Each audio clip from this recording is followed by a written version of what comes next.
નમસ્કાર, હું બિંદિયા સાવલિયા, ધોરણ 11 સાયન્સ, વિષય રસાયણ વિજ્ઞાન. એની અંદર યુનિટ નંબર 1, જેનું નામ છે રસાયણ વિજ્ઞાનની કેટલીક પાયાની સંકલ્પનાઓ. અને એની અંદર આજે આપણે ટોપિક જોવાનો છે કે જે પરમાણ્વીય અને આણ્વીય દળ અને મોલ સંકલ્પના અને મોલર દળ કઈ રીતે શોધી શકાય એના વિશેનો અભ્યાસ આપણે આ ટોપિકની અંદર કરવાનો છે. તો આપણે સ્ટાર્ટ કરીશું પરમાણ્વીય અને આણ્વીય દળ. એ પહેલાં આપણે આગળના લેક્ચરની અંદર શેનો અભ્યાસ કરેલો છે એના વિશે જરા આપણે જોઈ લઈએ. તો આગળના લેક્ચરની અંદર આપણે રાસાયણિક સંયોગીકરણના નિયમો અને ડાલ્ટનના પરમાણ્વીય સિદ્ધાંત વિશેની ચર્ચા કરેલી હતી. તો હવે આપણે જોઈએ પરમાણ્વીય અને આણ્વીય દળ કઈ રીતે શોધી શકાય. તો પહેલાં તો આપણે પરમાણ્વીય દળ એટલે કે પરમાણુનું દળ. તો પરમાણુ કોને કહેવાય છે? તો કે તત્વ કે જે અતિ સૂક્ષ્મ કદના કણોનું બનેલું છે તેને શું કહેવાય છે? પરમાણુ કહેવામાં આવે છે. હવે આણ્વીય દળ એટલે કે અણુભાર પણ એને કહી શકાય. તો આણ્વીય દળ કોને કહેવાય છે? કઈ રીતે શોધી શકાશે? તો કે હવે ધારો કે CH4 એટલે કે મિથેન છે, તો મિથેનની અંદર કાર્બન અને હાઇડ્રોજન 2 પરમાણુઓ આવેલા છે. તો આ બધા પરમાણુઓ દળનો સરવાળો કરીશું એટલે આપણને શું મળશે? આણ્વીય દળ મળશે. બરાબર. તો પહેલાં આપણે જોવાનું છે પરમાણ્વીય દળ. તો ડાલ્ટનના પરમાણ્વીય સિદ્ધાંત પ્રમાણે દરેક તત્વના પરમાણુને શું હોય છે? નિશ્ચિત દળ હોય છે, જેને શું કહેવાય છે? પરમાણ્વીય દળ કહે છે. ફરીથી કે પરમાણ્વીય દળ કોને કહેવાશે? તો કે ડાલ્ટનના પરમાણ્વીય સિદ્ધાંત પ્રમાણે દરેક તત્વના પરમાણુને નિશ્ચિત દળ હોય છે કે જેને પરમાણ્વીય દળ કહેવાય છે. અને આ જે પરમાણુઓ છે એ કેવા હોય છે? અતિ સૂક્ષ્મ કદના હોય છે. અને આ પરમાણ્વીય દળ શોધવા માટે આપણે દ્રવ્યમાન સ્પેક્ટ્રોમીટર એટલે કે માસ સ્પેક્ટ્રોમીટર નામના સાધનની મદદથી આપણે શોધી શકીએ છીએ. ત્યાર પછી શું નક્કી કરવામાં આવ્યું છે કે 19મી સદીમાં વૈજ્ઞાનિકો એક પરમાણુનું દળ કઈ રીતે એનું માપન કરતા? બીજા પરમાણુની સાપેક્ષમાં નક્કી કરતા. તો એ જેમાં કે હાઇડ્રોજન છે જે સૌથી હલકો પરમાણુ છે તેનું એપ્રોક્સિમેટલી દળ એ 1 ગણવામાં આવ્યું હતું અને એની સાપેક્ષે બીજા પરમાણુના દળ દર્શાવવામાં આવતા હતા. પરંતુ પરમાણ્વીય દળની જે હાલની પદ્ધતિ છે એની અંદર આપણે કાર્બન 12 એટલે કે C12ને આપણે પ્રમાણિત ગણી અને તેના આધારે અન્ય પરમાણુના દળ દર્શાવવામાં આવે છે. અને આ માટેની સંધિ એટલે કે સંમતિ આપણે 1961માં સંધાઈ હતી. તો કાર્બન 12 છે એ શું છે કે તો કે કાર્બન 12 C12 છે એ કાર્બનનો એક સમસ્થાનિક છે. સમસ્થાનિક કોને કહેવાય છે? તો કે જે પરમાણુઓના પરમાણુ ક્રમાંક સમાન હોય પરંતુ પરમાણુનો જે દળ ક્રમાંક છે એ કેવો હોય? જુદો જુદો હોય. તો તેવા પરમાણુઓને શું કહેવાય છે? સમસ્થાનિકો કહેવામાં આવે છે. તો આવું શા માટે કે પરમાણુ ક્રમાંક સમાન અને પરમાણુ દળ ક્રમાંક જુદા જુદા? કારણ કે પરમાણુના કેન્દ્રમાં જુદી જુદી સંખ્યામાં રહેલા ન્યુટ્રોનને કારણે. તો આને કહેવાશે સમસ્થાનિકો કે જેને આપણે શું? કાર્બન 12 સમસ્થાનિકો એટલે કે આપણે કીધું કે પરમાણુ ક્રમાંક જુદા, પરમાણુ ક્રમાંક સમાન અને દળ ક્રમાંક જુદા જુદા. તો ધારો કે આપણે કાર્બન 12 લીધેલું છે, એવી રીતના કાર્બન 13, કાર્બન 14 આવે. હાઇડ્રોજન જે આપણે જોયા છે, હાઇડ્રોજન, પ્રોટિયમ, એના સમસ્થાનિકો પ્રોટિયમ, ડ્યુટેરિયમ અને ટ્રિટિયમ. એવી રીતના યુરેનિયમના પણ સમસ્થાનિકો આવશે. બરાબર, જે આપણે નેક્સ્ટ ચેપ્ટરમાં આવશે, સેકન્ડ ચેપ્ટરમાં, રાઈટ. તો આ પદ્ધતિની અંદર જે કાર્બન 12નું દળ છે એ 12 પરમાણ્વીય એકમ દળ એટલે કે એટોમિક માસ યુનિટ, જેનું શોર્ટ ફોર્મ છે AMU, નક્કી કરવામાં આવેલું. અને બીજા બધા પરમાણુના દળ એ આ કાર્બન 12ની સાપેક્ષે નક્કી કરવામાં આવેલા. બરાબર છે. તો હવે આ જે એક પરમાણ્વીય દળ એકમની વ્યાખ્યા આપણે શું આપી શકીએ છીએ? તો કે કાર્બન 12ના પરમાણુના દળના 1/12 ભાગ જેટલો હોય છે. તો હવે આપણે જેમ કે હાઇડ્રોજનનું પરમાણ્વીય દળ એ પ્રમાણિત કાર્બન 12ના દળ કરતાં કેટલું હોય છે? 1/12 ગણું થાય છે. બરાબર. હવે આ જે પરમાણ્વીય દળને આપણે શું કહીએ છીએ કે AMU યુનિટ વડે દર્શાવીએ છીએ. બરાબર. તો એને કહેવાય છે એટોમિક માસ યુનિટ જે આપણે અહીંયા જોઈ લીધું છે એને શોર્ટ ફોર્મ AMU વડે દર્શાવવામાં આવે છે. જ્યારે એનો યુનિફાઈડ માસ તરીકે ગણીએ ત્યારે એના એકમને આપણે શેના વડે દર્શાવીએ છીએ? યુ વડે દર્શાવવામાં આવે છે, અને યુ પણ લખાય છે AMUની જગ્યાએ. તો એક AMU બરાબર કેટલા થાય છે? 1.66056 ઇન્ટુ 10⁻⁻24 ગ્રામ થાય છે. આપણે યાદ રાખવાનું હોય છે. એમાં હાઇડ્રોજન પરમાણુનું દળ કેટલું છે?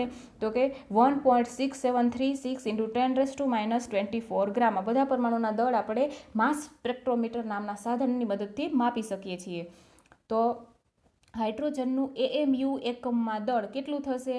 તો કે 1.6736 ઇન્ટુ 10⁻⁻24 ડિવાઈડ બાય 1.66056 ઇન્ટુ 10⁻⁻24. જે આપણે આ એક AMU બરાબર કેટલા થશે? એ અહીંયા ડિવિઝનમાં આવશે, છેદમાં, રાઈટ.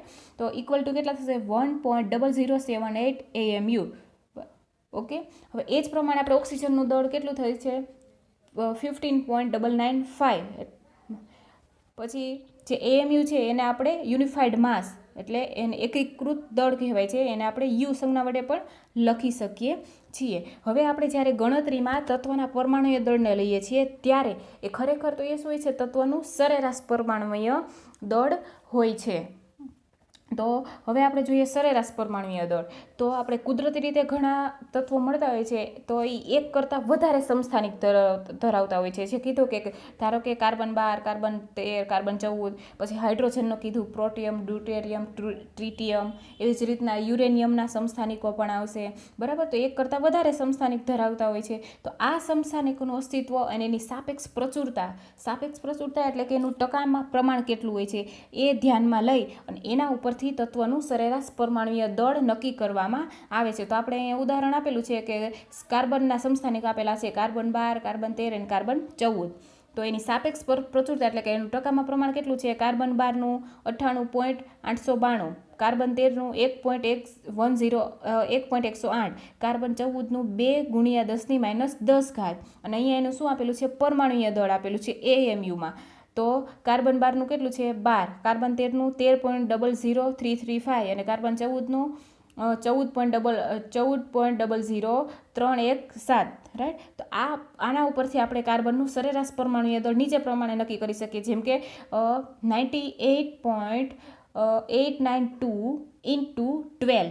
આના બંનેનો મલ્ટિપ્લિકેશન કરવાનો પ્લસ 1.108 ઇન્ટુ 13.00335 પ્લસ 2.10⁻10 ઇન્ટુ 14.00317, બરાબર. તો આ બધાનું એડિશન કરી દેવાનો, સરવાળો કરીશું એટલે આપણને મળશે 12.011 U. તો આ જ પ્રમાણે આપણે બીજા બધા તત્વોના સરેરાશ પરમાણુય દળની પણ આપણે ગણતરી કરી શકીએ છીએ કે જે તત્વના આવર્ત કોષ્ટકમાં આવેલા છે, બરાબર. હવે આજે આવર્ત કોષ્ટકની વાત કરીએ અહીંયા એટલે આપણે તો 1 થી 20 જે પરમાણુ ક્રમાંક ધરાવતા તત્વો છે એના આપણે પરમાણુય દળ પણ આવડવા જોઈએ કે જેના પરથી આપણે શું શોધી શકીએ? અણુભાર શોધી શકીએ, એટલે કે આણ્વીય દળ, પદાર્થનું આણ્વીય દળ શોધી શકાય છે.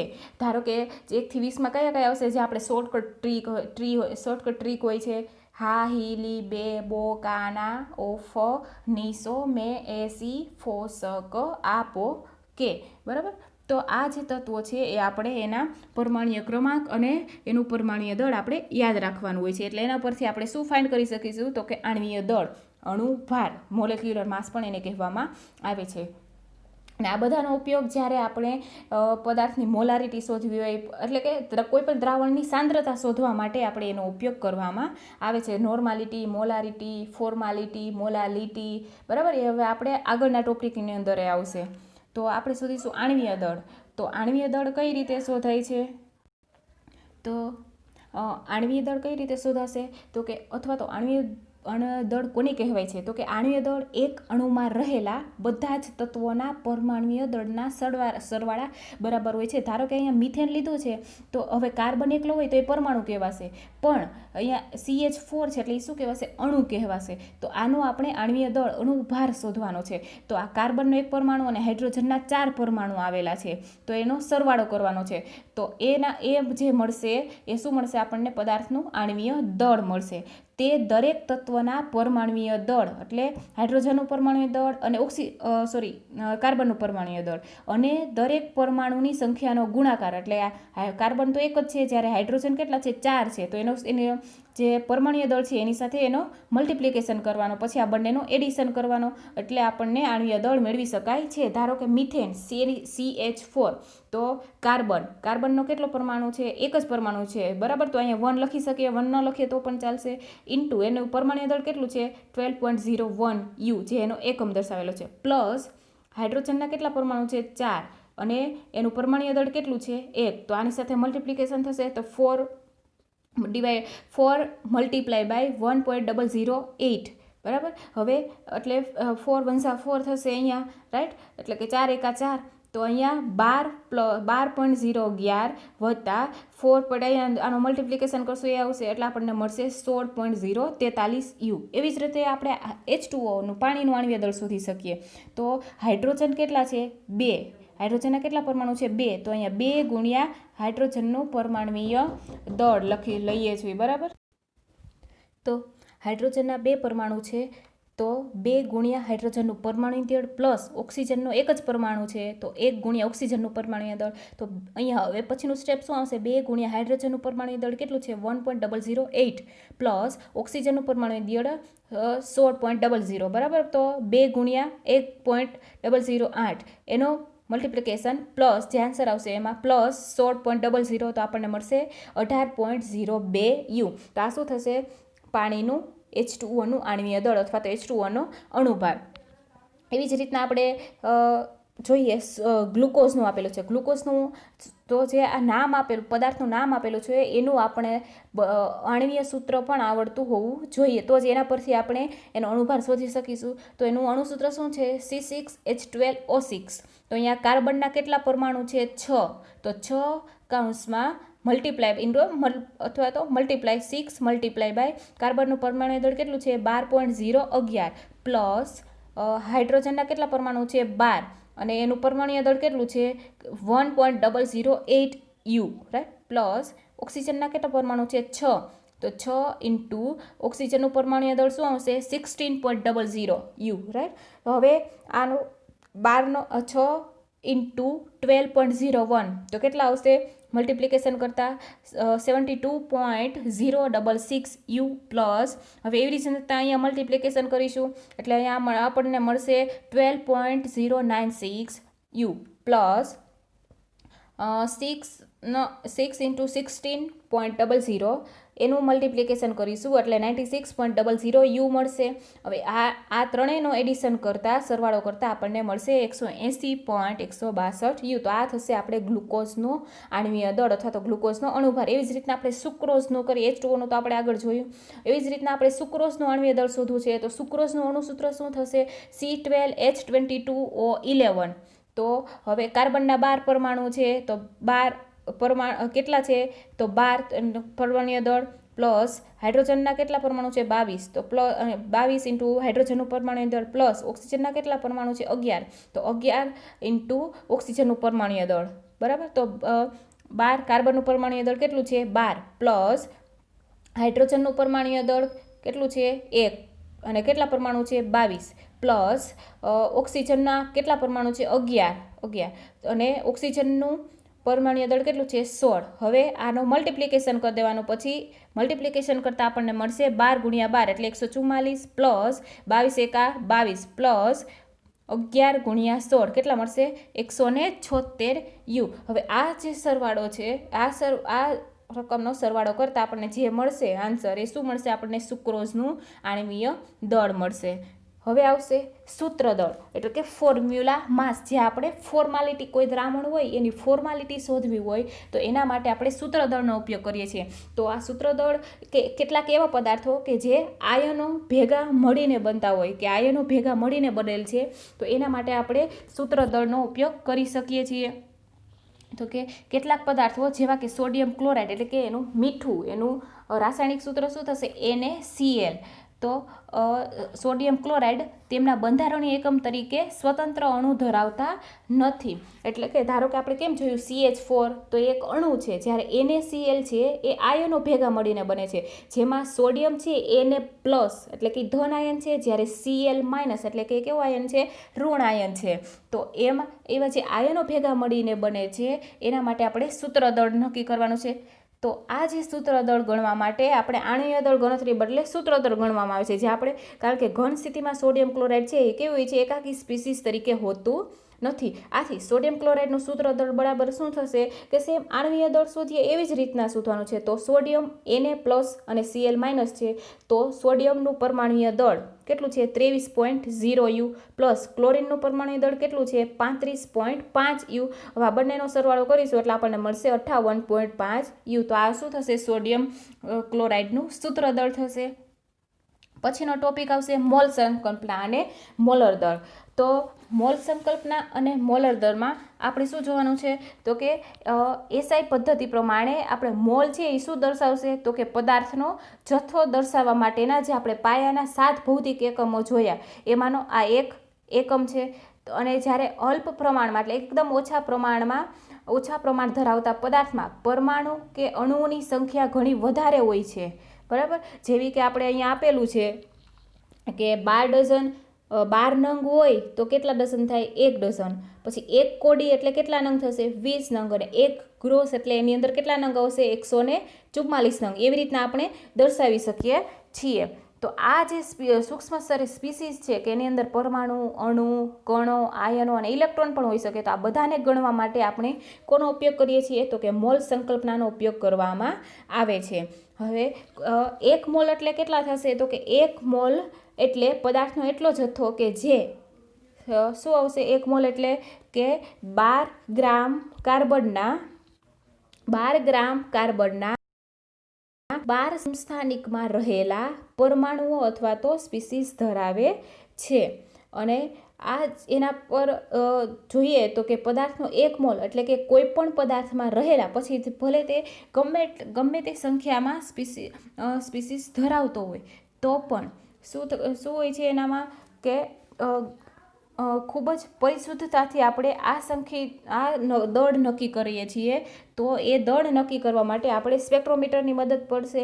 તો એ સ્પેક્ટ્રોમીટરની મદદથી કાર્બન 12 પરમાણુનું દળ નક્કી કરવામાં આવ્યું હતું, કે જેનું મૂલ્ય આપણે કેટલું છે કે 1.992648 × 10⁻23 ગ્રામ હતું. તો 1 મોલ કાર્બનનું વજન કેટલું થશે, ધારો કે 1 મોલ કાર્બનનું વજન કેટલું છે, 12 ગ્રામ છે. તો આ 12 ગ્રામ દળના કાર્બનમાં રહેલા પરમાણુની સંખ્યા આપણે કઈ રીતે શોધી શકીએ છીએ, ફરીથી કે 12 ગ્રામ દળના કાર્બનમાં રહેલા પરમાણુની સંખ્યા આપણે કઈ રીતે શોધી શકાશે, તો એ આપણને અહીંયા પણ આપેલું છે. જો તો કે 12 ગ્રામ કાર્બન 12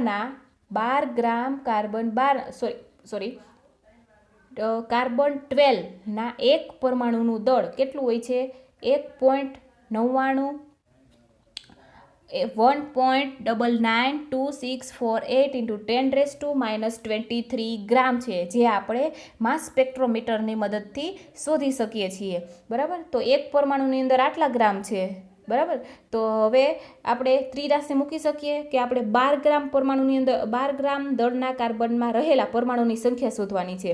તો આપણે ત્રિરાશી મૂકી શકીએ કે 1.992648 × 10⁻23 ગ્રામમાં કેટલા પરમાણુ છે, 1 પરમાણુ છે. તો આપણે શોધવાનું છે 12 ગ્રામમાં. તો 12 ગ્રામમાં કેટલા, તો 12 ગુણ્યા 1/1.992648 ×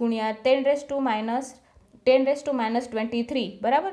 તો 12ના છેદમાં આપણે લખી શકીએ, બરાબર. તો એનો આન્સર શું આવશે આપણને, 6.0221367 × 10⁻23 પ્લસ 23 આવશે, કારણ કે આ છેદમાં -23 છે, ઉપર જશે એટલે પ્લસમાં થઈ જશે, બરાબર. હવે આ જે નંબર છે એને આપણે એવોગેડ્રો નંબર તરીકે ઓળખીએ છીએ, બરાબર. એની સંજ્ઞા આવશે Na, બરાબર. જે આપણે આ સંજ્ઞાથી પણ એને દર્શાવી શકીએ છીએ.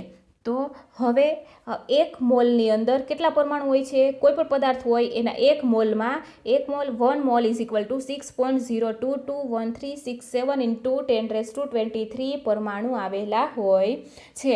બરાબર છે. હવે આ જે આન્સર છે એમાં આ 10⁻23 આપણે અહીંયા લખી દીધેલી છે. બરાબર, પણ હવે આપણે બૃહદતાની કદર કરવા માટે, એટલે કે 10⁻23 લખેલી છે તો આની પાછળ કેટલી સંખ્યા શૂન્ય હોઈ શકે?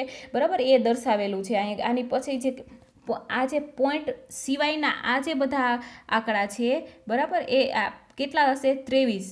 તો એ જો અહીંયા લખેલું છે કે દર્શાવેલું છે કે આપણે તેને 10ના ઘાતાંકમાં લખવાને બદલે જે આ ઘાતાંકમાં લખેલી છે એને બદલે આપણે બધા જ શૂન્ય સાથે લખીએ તો આ શૂન્ય સાથે લખેલી સંખ્યા દર્શાવે છે. અને આ એનું ટૂંકું રૂપ છે કે જેથી આપણે ગણતરી કરવામાં, બરાબર, અને કોઈ મૂલ્ય શોધવું હોય તો પણ આપણને એકદમ ઇઝી પડે. એ સરળતા ખાતર આપણને એ 10ની ઘાતાંકના સ્વરૂપમાં લખેલું છે.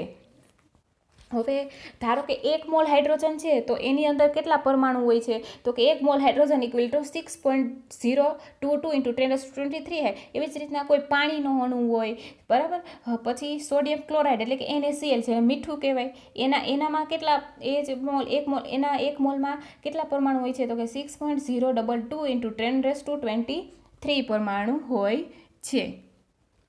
પછી આવશે હવે મોલ.